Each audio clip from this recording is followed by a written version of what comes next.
ಇನ್ನು ನಾವು ಮಾನವನಲ್ಲಿ ವಿಸರ್ಜನೆ ಅಂದರೆ ಮಾನವನಲ್ಲಿ ಮೂತ್ರಜನಕಾಂಗವನ್ನು ನೋಡೋಣ.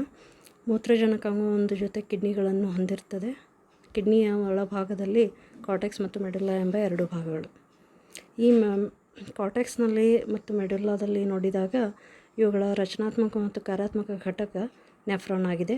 ಅದನ್ನು ನೋಡ್ಬೋದು. ಬೌಮನ್ಸ್ ಕ್ಯಾಪ್ಸೂಲ್, PCT, ಆಮೇಲೆ ಹೆನ್ಲೆಯ ಕುಣಿಕೆ, DCT ಮತ್ತು ಕಲೆಕ್ಟಿಂಗ್ ಡಕ್ಟ್ ಇವು ರಚನೆಯಾಗಿದ್ದರೆ, ನಾವು ಕನ್ವೊಲ್ಯೂಟೆಡ್ ಅಂದರೆ ಸುರುಳಿ ಆಕಾರದ್ದು ಅಂದರೆ ಸುತ್ತಕೊಂಡಿರುವಂತಹ ಒಂದು ನಳಿಕೆಯನ್ನು ನೋಡ್ತಾ ಇದ್ದೀವಿ. ಈಗ ಈ ಬೌಮನ್ಸ್ ಕ್ಯಾಪ್ಸೂಲ್ನಲ್ಲಿ ಒಳಗಡೆ ನೋಡಿದಾಗ ಅನೇಕ ರಕ್ತನಾಳಗಳನ್ನು ನೋಡ್ತೀವಿ.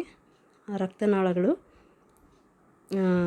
ಚಪ್ಪಟೆ ಅನುಲೇಪಕ ಅಂಗಾಂಶದಿಂದ ಮಾಡಲ್ಪಟ್ಟ ಬೌಮನ್ಸ್ ಕ್ಯಾಪ್ಸೂಲ್ನನ್ನು ಸುತ್ತಿಕೊಂಡಿರ್ತವೆ.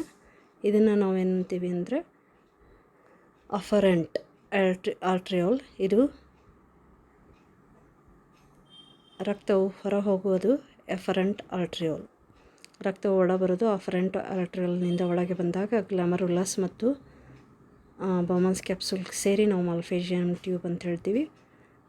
ಅದು ಎಲ್ಲಿ ಎಂಡ್ ಆಗ್ತದೆ ಅಂದರೆ PCT ಪ್ರಾಕ್ಸಿಮಲ್ ಕನ್ವೊಲ್ಯೂಟೆಡ್ ಟ್ಯೂಬಲ್ನಲ್ಲಿ. ಅದರೊಳಗೆ ಮೈಕ್ರೋವಿಲ್ಲೈ ರಚನೆಯನ್ನು ನಾವು ನೋಡ್ತಾ ಇದ್ದೀವಿ.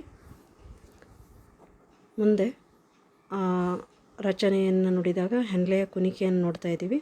ಹೆನ್ಲೆಯ ಕುಣಿಕೆಯು ಯು ಆಕಾರದ ಒಂದು ರಚನೆಯಾಗಿದೆ. ಮುಂದಿನ ರಚನೆ ಡಿಸ್ಟಲ್ ಕನ್ವೊಲ್ಯೂಟೆಡ್ ಟ್ಯೂಬಲ್ ಅಥವಾ DCT. ಅದು ಕಲೆಕ್ಟಿಂಗ್ ಟ್ಯೂಬಲ್ಗೆ ಅಥವಾ ಕಲೆಕ್ಟಿಂಗ್ ಡಕ್ಟ್ಗೆ ಅಟ್ಯಾಚ್ ಆಗಿರುತ್ತದೆ. ಅಲ್ಲಿಂದ ಮುಂದೆ ಅದು ಕಾರ್ಟೆಕ್ಸ್ನಲ್ಲಿ ಬೌಮನ್ಸ್ ಕ್ಯಾಪ್ಸೂಲ್ ಇದ್ದರೆ, ಮೆಡುಲಾದಲ್ಲಿ ಹೆನ್ಲೆಯ ಕುಣಿಕೆ ಮತ್ತು ಇದು ಇರ್ತದೆ. ಇಲ್ಲಿ ರಕ್ತ ಏನು ಮಾಡ್ತದೆ ಅಂದರೆ ಸೋಸ್ತಾ ಇದೆ. ಅದು ಬೌಮನ್ಸ್ ಕ್ಯಾಪ್ಸೂಲ್ನಲ್ಲಿ ನೀರು ಮತ್ತು ವೇಸ್ಟ್ ಮಾತ್ರ PCTಯಿಂದ ಹೊರಗೆ ಬರ್ತದೆ. ಈಗ ಹೆನ್ಲೆಯ ಕುಣಿಕೆಯಲ್ಲಿ ಏನು ಮಾಡ್ತದೆ ಅಂದರೆ ಅತ್ಯಂತ ಇಂಪಾರ್ಟೆಂಟ್ ಇರುವಂತಹ ಲವಣಗಳು ಏನಾದರೂ ಉಳಿದಿದ್ರೆ ಅದು ರಕ್ತನಾಳಗಳಲ್ಲಿ ಹೇರಿಕೆ ಆಯಿತು. ಮುಂದೆ ಈಗ ವೇಸ್ಟ್ ಮತ್ತು ನೀರು DCTಗೆ ಬರ್ತಾಯಿದೆ. DCTಯಿಂದ ಕಲೆಕ್ಟಿಂಗ್ ಟ್ಯೂಬಲ್ಗೆ ಹೋಗ್ತದೆ. ಕಲೆಕ್ಟಿಂಗ್ ಟ್ಯೂಬಲ್ನಲ್ಲಿ ನೀರನ್ನು ಹೀರಿಕೆ ಆಗ್ತದೆ DCTಯಲ್ಲಿ. ಕಲೆಕ್ಟಿಂಗ್ ಟ್ಯೂಬಲ್ನಲ್ಲಿ ಮೂತ್ರ ಮಾತ್ರ ಕಲೆಕ್ಟ್ ಆಗ್ತದೆ. ಈಗ ಕಲೆಕ್ಟ್ ಆಗಿರುವಂತಹ ಮೂತ್ರನಾಳ ಮೂಲಕ ಮೂತ್ರಕೋಶಕ್ಕೆ ಬರ್ತದೆ.